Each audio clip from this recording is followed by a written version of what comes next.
But yeah, I mean, I never wanted to be a battle rapper because that's like a different type of time. You know what I'm saying? But I guess at the same just the time, love you of music. do you have the internet at that point? Um, no, I don't think this is before I had the internet. This is like when I was still going to Blockbuster. Right. You know, like because I watched 8 Mile from Blockbuster That's serious stills. or like Hollywood Video, like one of those. Like when you there was no Netflix like back then, so you kind of get the time period. So like, but it's also like, cause like the early 2000s is a weird time. Some people be super online and geeked out, and some people be not at all connected to the internet. It's like kind of 50-50.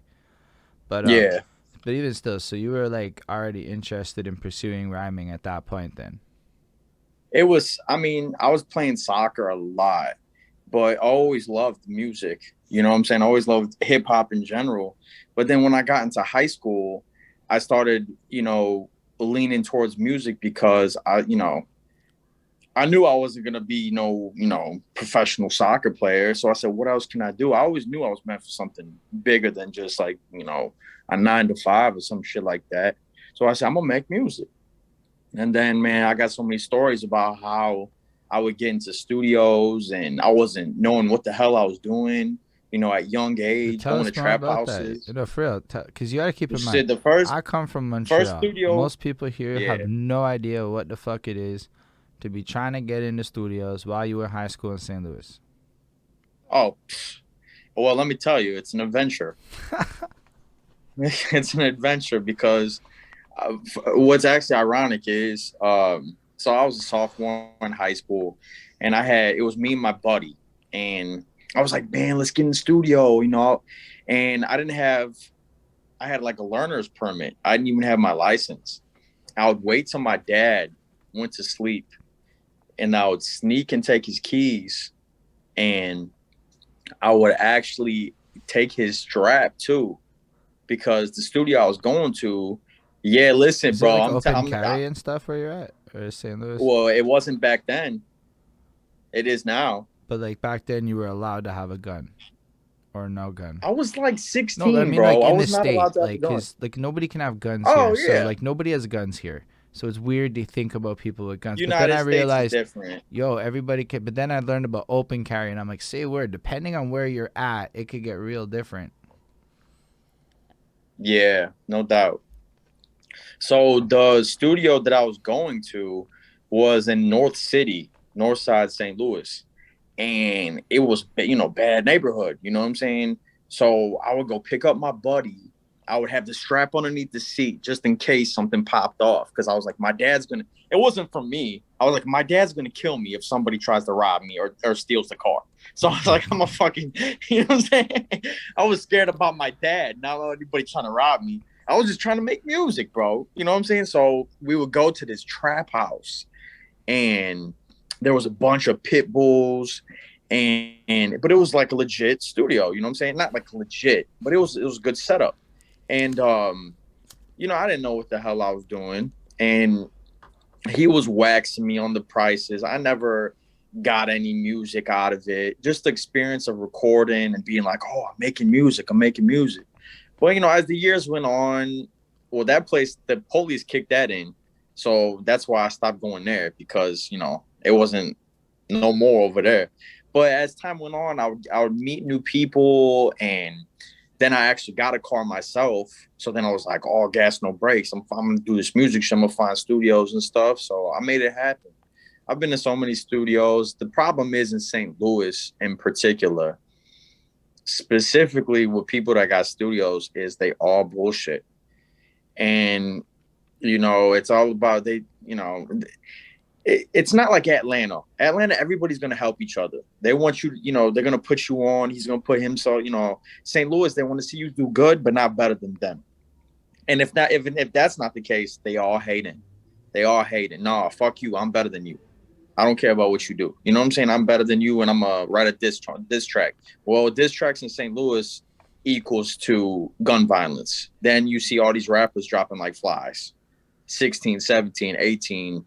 you know, 19 years old rapping. They do a diss, and then the people who they dissed get in the car 5, 4 deep and go shoot up the block. It's more than just music. I mean, I ain't got no enemies, but that's just how St. Louis is. But I found good people to work with now, so I don't have that problem. Just growing, getting older, and experiencing more. It's a learning experience. So I took my lumps, you know what I'm saying? I took my L's, but I learned from them and I know better now. I mean, I'm 25. I've been doing this since sophomore year of high school. So, now I'm going to legit studios, like that are expensive. That Yo Gotti, Two Chains, Waka Flocka, Big Boy, they be going when they come to St. Louis. That's the studio they be going to. It's called Shock City. And then, I got a cinematographer. I actually just got a manager now, a legit manager. It feels so good to say I got a manager.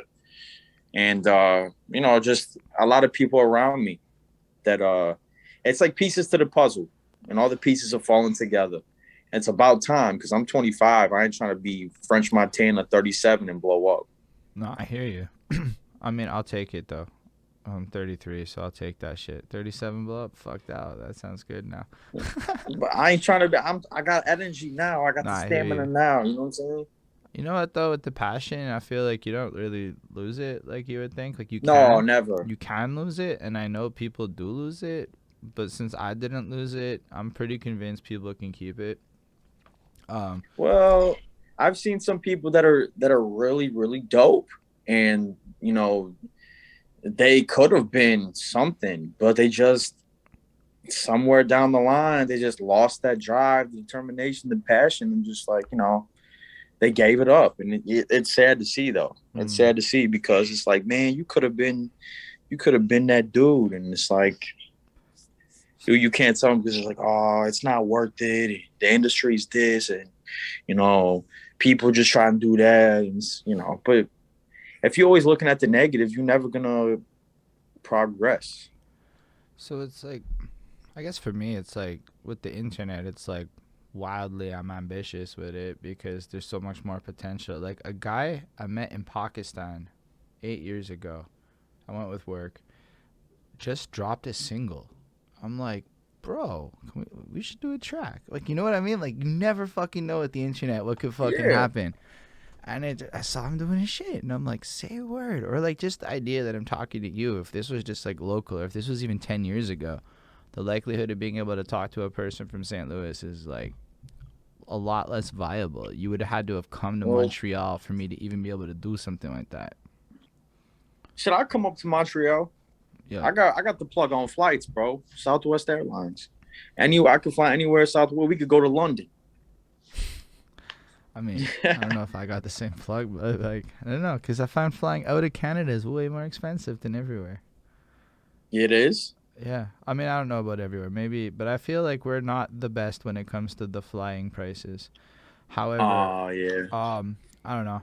Um, that's nifty. Once the COVID is done, my goal is to get around more and find a way to make that more monetizable, whether it be via shows or content. But there's a lot of potential for, and that's the thing. It's like you can, in theory, just document your journey and turn that into a revenue stream, and like leverage social medias and shit in ways that could never really be like done before.